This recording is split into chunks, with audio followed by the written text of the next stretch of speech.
como eu fiquei viciado em estudar e passei em 5 concursos públicos federais. E pode ficar tranquilo, né? Não vou falar nada de dopamina, geralmente esse assunto é abordado por meio da dopamina, enfim, porque não foi o meu estudo, de certo modo, né, eu vou dar uma outra visão. A visão que me ajudou a ficar viciado, vamos dizer assim, de certo modo, entre aspas, a estudar e passar nesses 5 concursos públicos federais. Então a gente vai passar pela finalidade do seu estudo, né, entendendo o estudo como dever e algumas outras coisas que eu acredito que serão muito úteis na sua caminhada. Para quem não me conhece, meu nome é Jefferson Rafael, né? Eu costumo dizer que concurso público revolucionou minha vida, eu estou aqui para que o concurso público revolucione a sua vida também. Indo direto ao ponto, o primeiro ponto que a gente tem que entender quando a gente fala de estudos para concurso é que o estudo precisa ter uma finalidade, né? Ou seja, qual é a finalidade do seu estudo? Por que você estuda para concursos? E aqui é importante entender o seguinte, né? É muito comum a gente começar o estudo para concurso, geralmente, né? Às vezes, porque a mãe foi lá e pagou a inscrição do concurso. Para mim foi assim no começo, o primeiro concurso que eu não fiz porque eu queria, fiz porque minha mãe mandou, né? Então é muito normal isso acontecer, né? Já ter esperado, às vezes as pessoas falam de concurso, a gente tem amigo, parente, mas ainda não é um projeto nosso, vamos dizer assim, né? No primeiro momento. Você escuta falar, é uma coisa muito comum, mas ainda não faz parte dos seus objetivos. Então, qual que é o caminho que você tem que fazer se concurso é o seu objetivo de vida? Primeiro, justamente isso, fazer disso um concurso de vida. Entender que concurso é a única oportunidade que você tem para ter uma vida melhor, mesmo que não seja. Mas você tem que encarar dessa forma, entendeu? Aí fica mais fácil de você suportar as abdicações que você vai ter ao longo da caminhada. Fica mais fácil de você abrir mão de algumas coisas que você vai precisar abrir para poder estudar, de você lidar com o desconforto do estudo para criar o hábito e depois isso ficar um pouco mais fácil, ter a paciência para passar no seu concurso. Então, isso tem que estar claro na sua cabeça, entendeu? Isso tem que ser um projeto seu. A primeira pessoa que tem que comprar a ideia de que concurso público é uma excelente oportunidade é você. E quando a gente fala, não é assim do ponto de vista genérico, né? Todo mundo fala, eu quero fazer concurso por conta da estabilidade, da segurança. Tá, mas como que isso se traduz na sua vida, né, do ponto de vista prático? Então, para te ajudar, para você ter elementos, no meu caso, né, como que isso se estabeleceu? Né? Primeiro, porque concurso foi para mim? O que eu queria fazer? O que concurso iria me transformar na minha vida, no primeiro caso? Seria sair da casa da minha mãe.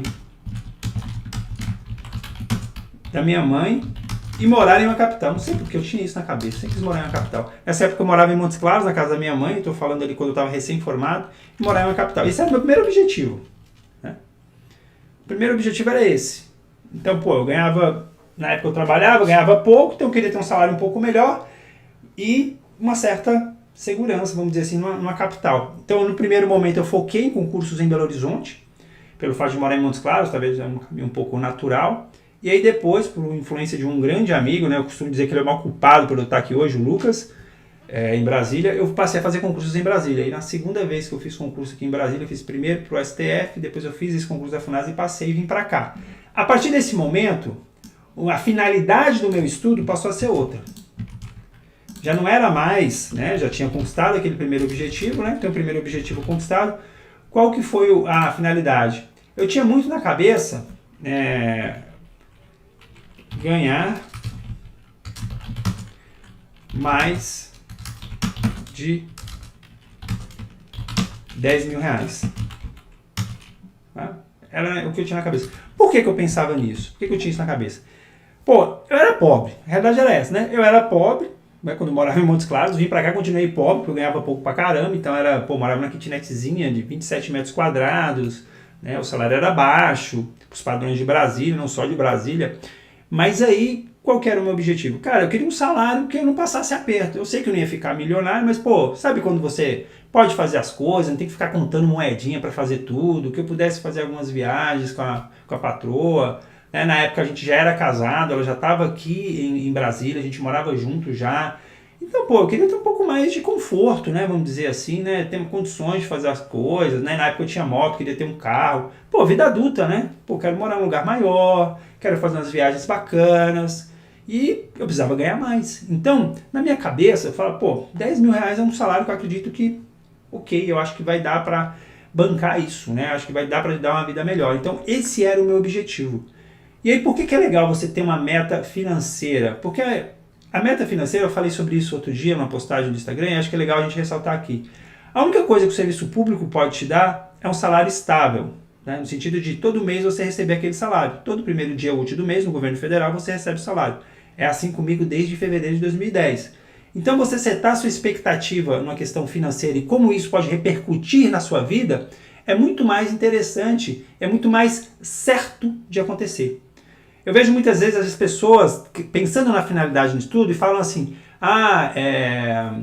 eu quero ter uma qualidade de vida, eu quero me sentir realizado com o meu trabalho. Então, assim, principalmente se sentir realizado com o trabalho, todas essas coisas, qualidade de vida também, né, no sentido de o trabalho te ser mais tranquilo, tudo isso são aspectos que fogem do seu controle. Porque, assim, serviço público acima de tudo é um trabalho. Então, dependendo da sua chefia, você pode ou não ter qualidade de vida, por exemplo, né? Você pode ter uma chefia que complica a tua vida, por outro lado, não. Mas por que eu estou te falando isso? Eu não estou falando isso para te desanimar nem desmotivar, não. Só estou te falando isso para te mostrar a realidade e da importância de você ter uma meta financeira para dar finalidade para o seu estudo e dar sentido para o seu estudo todos os dias. Então, a segunda finalidade do meu estudo, que eu já estava morando aqui em Brasília, era essa. Era ter um salário de mais de 10 mil reais. Depois, fui lá, passei. Né? Passei primeiro no carreirão do Executivo, na FUNASA, depois fui aprovado na STF, STJ, para o cargo de ATI no Ministério do Planejamento na época, que hoje é o Ministério da Gestão e Inovação, ou é Ministério... Hoje é Ministério do... Mudou o nome, agora eu me esqueci, mas acho que é Ministério do Planejamento e Orçamento ainda tem ainda, né? MPO, né? Não é o Gestão. Mas enfim, é o Ministério do Planejamento, depois passei para o GAPEO, que é o cargo que eu ocupo hoje. Então essa meta aqui foi batida e superada com louvor. Aí eu tenho um terceiro propósito hoje, né? Que é a minha aposentadoria, vamos dizer assim, né?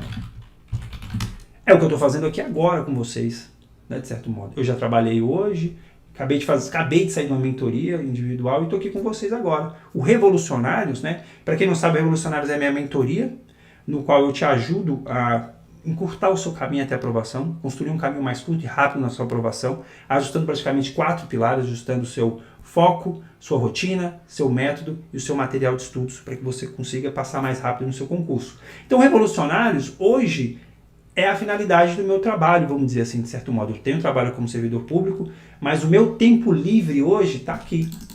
O meu tempo livre, o meu objetivo quando eu saí da faculdade, eu trabalhava na iniciativa privada e o meu tempo livre era para sair da casa da minha mãe e morar na capital. Consegui. Depois do meu tempo livre, eu já trabalhava aqui em Brasília, no carreirão do Executivo, mas o meu tempo livre era focado em ganhar mais de 10 mil reais. Hoje o meu tempo livre é, de certo modo, a mentoria. É cuidar dos meus mentorados, ajudar vocês a passarem mais rápido. Eu estou aqui fazendo isso com você agora, né?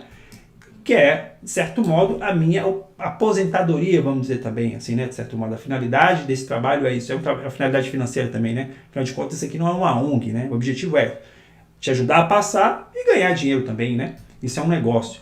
Então, é importante você ter essa finalidade justamente para você fazer isso que eu acabei de falar, para você guiar o que você vai fazer no seu tempo livre, entendeu? Então, a finalidade e você entender que concurso é a única oportunidade que você tem e, comprar esse projeto, vender esse projeto para as pessoas que estão ao seu redor e acreditar nisso é fundamental. Esse é o primeiro passo. Porque se você não tem um porquê na sua cabeça, se você não sabe para que você está estudando, você vai começar empolgado, vai começar animado e daqui a pouco você desiste. Entende? É o voo de galinha, né? Você começa bem e, cai. Então, é importante você entender isso, você ter essa finalidade. E depois, o que é muito comum é as pessoas não acreditarem que podem passar, né? Às vezes por conta da idade, por conta das dificuldades, por conta de N coisas, né? Mas sempre tem algum fator que joga contra o estudo para concurso. E aí o que você pode fazer do ponto de vista de capacidade? Você pode se apegar a algo que você aprendeu. Então, por exemplo, quando eu comecei a estudar para concurso, eu tinha que estudar administrativo, constitucional, português, eram matérias que não eram da minha formação. Mas se eu fosse parar para pensar, falar, cara, será que eu vou conseguir aprender essa matéria? Eu posso parar, dar um passinho para trás e falar o seguinte, eu me formei na área de TI. Houve um momento da minha vida que eu não sabia nada de TI, porque eu não tinha nem computador em casa, não sabia nem o que era um computador. Hoje eu sei, hoje eu tenho esse conhecimento, então eu sou capaz de aprender, né? Então você pode fazer esse exercício com a sua formação. Pô, sei lá, vamos supor que você seja da área do direito. Houve um momento que você não sabia nem o que era jurisprudência, o que era lei seca, sei lá. Agora não, agora isso já faz parte da sua realidade. Então, do mesmo modo que você aprendeu esse conjunto de conhecimentos, de matérias, você vai ser capaz de aprender bem dos concursos. E se a gente voltar mais atrás ainda, né, dar um passinho mais longe, a gente não pode esquecer que houve um momento na nossa vida que a gente não sabia nem falar direito. A gente aprendeu a falar, aprendeu a fazer várias coisas, né? Foi para a escola, aprendeu a escrever, aprendeu a fazer conta. Então, a gente tem uma capacidade de aprender, né? E já é mostrado cientificamente que a nossa inteligência ela não é fixa, o nosso cérebro ele é plástico, ele se adapta de acordo com os estímulos que a gente dá. Por que muita gente às vezes para de aprender coisas novas? Porque ela não dá esse estímulo. A partir do momento que você começa a dar estímulo para o seu cérebro, ele vai se adequar àquilo que vai acontecer. Você pode perceber que às vezes tem pessoas que têm algum acidente, né, alguma questão da saúde que interfere no seu cérebro, que ele consegue reconfigurar o cérebro e aprender a fazer as mesmas coisas de novo. Às vezes aprende a falar novamente, e aí justamente é uma outra parte do cérebro que se aproveita dessa plasticidade para aprender uma nova habilidade. Então aprender, todo mundo é capaz de aprender, você é capaz de aprender, você é capaz de aprender matemática, português, por mais que agora pareça que não, mas você é capaz. Entende? Então acredite e você pode se apegar nisso, nas coisas que você já aprendeu, nos desafios que você já superou ao longo da sua vida, que isso vai mostrando que você realmente é capaz. E depois, uma vez que você tem isso, na medida em que você vai começando, você pode celebrar as suas pequenas conquistas diárias. Então, conseguiu estudar? É constante? Tem aquele momento eu sou foda, vamos dizer assim, né? Eu costumava fazer isso, chegava no final do meu dia, batia a meta de estudo, bacana, cara, mais um dia na conta, tô um pouquinho mais perto da aprovação. Né? Às vezes não conseguia bater a meta, mas consegui manter a constância. Então, do mesmo modo, entendeu? Entendendo que é isso. Né? E uma outra última coisa que pode te ajudar são depoimentos. Principalmente do ponto de vista inspiracional, né? Porque assim, cada trajetória é única. Algumas pessoas estudam mais horas por dia, outras menos horas, os métodos são os mais variados possíveis. Então, você pode pegar um depoimento de alguém que se parece com a sua rotina, porque igual nunca vai ter, né? Mas pelo menos é parecido, para você se inspirar e ver que dá, né? Mas tudo isso só faz sentido, né? Você ter uma finalidade, você ter um porquê, você acreditar que você é capaz, afinal de contas, né? Você aprendeu, você é capaz de aprender coisas, né? Você fez isso ao longo da sua vida e vai fazer se você se esforçar, dar esses estímulos para o seu cérebro. Tudo isso só faz sentido se você estiver disposto a estudar pelo tempo que for necessário. Ou você dá um prazo, estudar por mais de um ano, pelo menos, de forma séria e direcionada. Porque, repito, senão você vai fazer o salto da galinha. O que é o salto da galinha nos concursos? A pessoa é o que mais acontece. A pessoa vê um edital, a mídia anunciando o edital, sei lá, Banco do Brasil. Vai lá, espera o edital sair, começa a estudar, estuda 2, 3 meses, empolgado, faz o concurso, é reprovado e para de estudar. Aí sai outro edital, Correios, mesma coisa. Estuda, 2, 3 meses, para de estudar. Então, sempre assim, começa e para. Começa, para. Então não dá tempo nem de dominar um método, né? Nem de dominar as matérias e sempre estar vivendo de eternos recomeços. Então é importante você se dar um tempo, se dá pelo menos um ano, fala, cara, eu vou estudar por um ano para concursos, independente do que aconteça. Eu vou ter uma preparação pré-edital, uma preparação pós-edital, na qual eu vou estar sempre estudando. Foi assim que eu fiz. Né? Ao longo do tempo, eu comecei lá em 2008, né? Não lembro exatamente o mês, e fui até 2014 mais ou menos, né? Então dá mais ou menos uns 6 anos aí de estudos. Mas era assim, cara, todo dia. Se você tem uma preparação assim, direcionada, né, de forma séria, você sabe o que você está fazendo, é inevitável, você vai aprender a matéria. Você vai aprender, uai. Imagina, teve uma época que eu peguei português, todo dia eu estudava português, era a minha primeira matéria, todo dia português. Cara, depois dos primeiros meses, eu comecei a aprender a matéria. Pegava videoaula, foi uma das poucas matérias que eu estudei por videoaula, colocava a videoaula lá e ia. Entendi. Não, isso aqui eu não entendi. Voltava. Agora eu entendi. Beleza. E ia, cara. Uma paciência. Só que tem que ter paciência e tem que ter essa visão de longo prazo. Porque, assim, o maior desafio seu nos concursos é chegar na hora da prova e acertar mais questões que a concorrência. E acertar mais questões que a concorrência, em muitos casos, é fazer em média 80%, às vezes fazer mais, quase gabaritar a matéria, a depender do caso. E para isso acontecer, você precisa de tempo, mesmo que você tenha um método adequado. Entendeu? Não existe mágica no mundo dos concursos. O que a gente faz? O que eu faço no Revolucionários, por exemplo? Eu encurto um pouco o caminho. Né? Você não vai ficar perdendo tempo. Porque todo mundo, quando começa a estudar, tem ali alguns meses que, porra, o cara começa a fazer só um monte de coisa errada. Então a gente já ajusta isso. E também, depois que a pessoa já estuda por um tempo, ela tende a se acomodar. E como é que você vai ficar um pouco estagnado? Não faz o que tem que fazer, entendeu? Às vezes faz, mas faz nas coxas. Então é aí que eu entro para poder dar esse ajuste, para poder colocar no caminho certo, colocar a trajetória no trilho. Mas é importante que você tenha esse tempo, né? Por mais de um ano, de forma séria. Por isso que eu falo de forma séria e direcionada. É a sua vida, é o seu estudo que está em jogo. Não dá para a gente poder fazer de qualquer jeito, fazer nas coxas, fazer de maneira medíocre. Tá certo? E o que me ajudou aqui a pensar muito nisso foi pensar em anos e não pensar em meses. Né? Teve um outro dia que eu coloquei, né? Pô, eu tenho 40 anos, tomei 3 grandes decisões profissionais. Né? Primeiro a escolha da minha profissão, depois a escolha de concursos, depois a escolha de uma área de foco de concurso. E isso aí ao longo de 10, de 20 anos de vida, vamos dizer assim. Então, é isso. A vida acontece no longo prazo. As grandes transformações da sua vida acontecem no longo prazo. Você precisa de tempo para se desenvolver. E isso, de certo modo, é uma lei da vida, vamos dizer assim, se você for parar para pensar. O problema é que hoje, o que a gente tem em mente? A gente quer tudo para ontem. O mais comum no mundo dos concursos é a pessoa adiar ao máximo o começo dos estudos, e quando ela começa a estudar, ela quer que se resolva em 2, 3 meses, já quer passar no concurso. Porque, putz, né? Então, a gente tem que entender que tem que ter essa visão de longo prazo. Né? Concurso, de certo modo, é como se fosse uma transição de carreira que você está fazendo. Você vai ter que aprender um conjunto de matérias novas, você vai ter que ter uma nova formação. Não é? Você tem uma profissão hoje e vai ser um futuro auditor fiscal, ou futuro bancário, ou futuro auxiliar administrativo da prefeitura, enfim. Mas é uma nova formação que você vai ter que ter. Em maior ou menor medida, vai ter um conjunto de matérias que você vai ter que dominar. E para fazer essa transição, você precisa de tempo. Não dá para ser assim. Existem casos que acontecem? Existem. Por exemplo, tive um caso mentorado que a gente está há 6 meses e ele conseguiu se aprovar de 2º lugar agora na PCDF. Mas são casos muito específicos. Né? Às vezes é o cara que já tem uma formação, já tem uma bagagem prévia, já tem um ritmo de estudos. Aí pode ser, mas em regra você precisa de um tempo.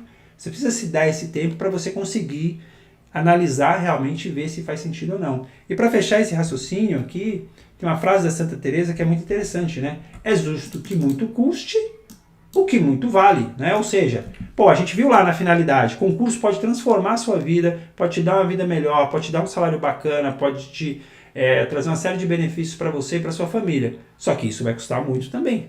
Né? A gente, por um lado, a gente quer todos os benefícios, mas não quer ter o trabalho para conquistar isso. Então, é justo, né? Que muito custe o que muito vale. Então, é justo que você tire esse tempo da sua vida para poder transformar a sua vida. E aí, você ter essa visão também, você consegue se manter estudando. Eu tenho uma finalidade clara, eu tenho um projeto claro, e é isso que eu vou fazer dia após dia, certo? E para fechar esse raciocínio, então, o que a gente já falou, primeiro, recapitulando, né? Finalidade. Você tem que ter uma finalidade e acreditar que você é capaz. Né? Então, por um lado, é muito bom o concurso público na minha vida, vai trazer sérios benefícios, mas por outro lado também eu tenho que me esforçar, eu tenho que estar disposto a estudar pelo menos por mais um ano para me conseguir passar no meu concurso. Ponto. Esse é o primeiro ponto que a gente precisa ter em mente. Agora já falando do estudo de fato, né? Como ficar viciado em estudar todos os dias. Eu encaro o estudo muito como um dever. Eu sempre tive muito isso comigo, assim. Por quê? Primeiro, um dever com os meus pais, né? Com minha mãe, com meu pai. Meus pais, como a realidade de muitos brasileiros, meus pais se separaram cedo, né? Minha mãe com 20 e poucos anos tinha que cuidar de 3 pequenos. E aí ela parou de estudar com 20 e poucos anos para que a gente pudesse estudar, para que a gente pudesse ir para a escola, para que a gente pudesse... Então isso ficava muito forte na minha memória. Falava, cara, eu não posso levar os estudos de qualquer jeito. A minha mãe tá lá de pé o dia inteiro no salão cortando, com a minha mãe que foi cabeleireira na maior parte da vida dela, né? Agora ela é servidora pública também. Mas, ela tá lá cortando cabelo, se esforçando, trabalhando às vezes de domingo a domingo para que eu pudesse estudar. Meu pai também, né, Meu pai também ajudou, meu pai também pagou. Meu pai, trabalhou na roça, cara trabalhador também, e eu não vou cumprir meu papel. E eu lembro muito, na época que eu fazia cursinho da Poli, eu chegar no cursinho da Poli, de ter uma galera que já chegava no cursinho e ia direto pro bar tomar cerveja. Porra, velho, dia de semana o cara já ia tomar cerveja, já ia direto pro boteco. Falei, cara, não, velho, não posso fazer isso. Eu tenho um dever a cumprir aqui. Entendeu? Não é só eu, poxa, né? Olha o esforço que tanta gente está fazendo para que eu possa ter essa oportunidade, para que eu possa ter esse privilégio. Então pode ser que no seu caso seja isso. Às vezes ou alguém está trabalhando para que você tenha esse privilégio, ou você mesmo se esforçou muito ao longo da sua vida para que tivesse esse privilégio. Às vezes você está trabalhando para ter o dinheiro para investir no seu estudo. Então, pô, tu tem isso, né? Tu tem esse dever consigo mesmo e com as pessoas que investem em você. E para quem já estuda, chega um momento, pô, sei lá, você já está há 1 ano estudando. Você fala, cara, eu já tem 1 ano que eu estou estudando, sei lá quantas horas de estudo, quantas questões resolvidas. Pô, vamos lá, eu não vou desistir agora, entende? Então você pode usar a sua trajetória também, muitas vezes, como motivação. Eu usava isso, eu usava muito a época do meu cursinho, quando eu estudava para concurso. Porque na época do cursinho eu tinha que acordar de madrugada, pegava um trem, lá em Franco da Rocha, ia pra lá, em São Paulo, chegava lá, assistia aula, depois saía na hora do almoço, pegava outro trem. Era muito mais cansativo. Aí eu falava, cara, você fez todo aquele esforço para passar no vestibular, fazer a faculdade, agora que você pode estudar para concurso tranquilamente, de certo modo era mais tranquilo, né? Não precisava mais pegar trem nem nada, era só sentar e estudar, e agora você vai ficar aí fazendo corpo mole. Então você pode usar esses elementos da sua história para te motivar, para te falar, cara, eu tenho um dever aqui, eu tenho um dever com as pessoas e comigo mesmo. Ou seja, você está olhando para trás e vendo como que você vai cumprir o seu dever. Depois, você tem um dever com as pessoas que estão ali. Igual no meu caso hoje. Não sou só eu mais. Eu tenho um dever com a minha esposa, com os meus 2 filhos. Eles contam comigo. Então eu tenho que trabalhar para ficar cada vez melhor e ganhar cada vez mais dinheiro para sustentá-los. Né? É isso. Então você tem que entender esse ciclo na sua cabeça. Se você estuda, você evolui cada vez mais e você ganha mais dinheiro. Isso aqui em qualquer área. Né? Quanto mais você estuda, mais você evolui. Né? Se você está usando o método certo, né? Se você está fazendo tudo direitinho, a tendência é essa. Né? A tendência é evoluir. Você aumenta a sua chance de passar no concurso melhor e ganhar mais dinheiro. Quando você não estuda, ou você estuda de uma forma inadequada, você fica estagnado e a tendência é que no longo prazo você diminua o seu salário. Você ganha cada vez menos. Ou porque você não tem aumentos, e aí as coisas começam a ficar mais caras e sua percepção de valor vai diminuindo, ou porque realmente seu salário não aumenta, ou porque realmente você é demitido, muitas vezes, né, na iniciativa privada, por exemplo. Então entenda que o estudo ele é fundamental para você evoluir cada vez mais, para você cada vez mais dar uma condição melhor para você e para os seus. É inevitável, ele tem que fazer parte da sua rotina, é o seu dever, né, se você tem a possibilidade de estudar. Entende? Então, é uma maneira de você encarar o estudo no sentido de, cara, ficar cada vez melhor para os meus. Né? E como você pode colocar isso em prática na sua vida? Você tem que entender que tem 2 momentos muito característicos para quem estuda. O primeiro momento é de construir esse hábito. Então, nesse momento, se você está começando do zero, quero falar com você agora, estou começando do zero, nunca estudei para concurso. O seu momento agora é de construir esse hábito. O que isso significa na prática? Você precisa focar muito mais na repetição do ato, em fazer isso de maneira constante, do que no ato em si. Porque o ato em si, ele vai ser mal feito. A tendência é essa, a tendência é que ele seja mal feito. A tendência é que você tenha dificuldade para se concentrar, a tendência é que você, às vezes, use um material inadequado, às vezes você não faça um planejamento certo. Não tem problema. Mas nesse primeiro momento, o que você precisa é repetir isso ao longo do tempo. Repetir. O seu foco tem que estar aí. Porque a partir do momento que você consegue pegar 1, 2 meses repetindo, independente do tempo, do material, da forma, mas você consegue repetir esse ato, aí você tem uma rotina. Aí você consegue melhorar essa rotina. Entendeu? Então primeiro você constrói e depois você melhora algo que você já construiu. Então, não adianta a gente inverter as coisas, que é o que muita gente quer fazer. A pessoa já quer começar fazendo tudo certinho, 100%, perfeito. Estudando com tempo, com o melhor material, com a melhor maneira. Né? Aquela ideia de perfeição. Não vai dar certo. Não vai dar certo. Por quê? Porque você está começando. E você precisa construir primeiro essa rotina e depois melhorar essa rotina. Entende? É claro que nessa construção você já pode tentar fazer da melhor maneira que você puder. Já pode tentar estudar com uma carga horária, às vezes um pouco maior. Mas entenda, o seu foco é facilitar a sua vida. Então, se o seu foco é facilitar a sua vida, o que você vai fazer no primeiro momento? você vai estudar menos do que você poderia, você vai estudar a matéria que você mais gosta, você vai estudar no momento que você mais gosta, que você tem mais disposição. Entende? É facilitar, porque o seu esforço está em incluir isso na sua rotina. Esse que é seu esforço. O seu esforço agora é incluir isso na sua rotina. Uma vez que o estudo faz parte da sua rotina, aí você pode melhorar esse estudo, aumentando carga horária, melhorando a qualidade do estudo, melhorando o material que você estuda.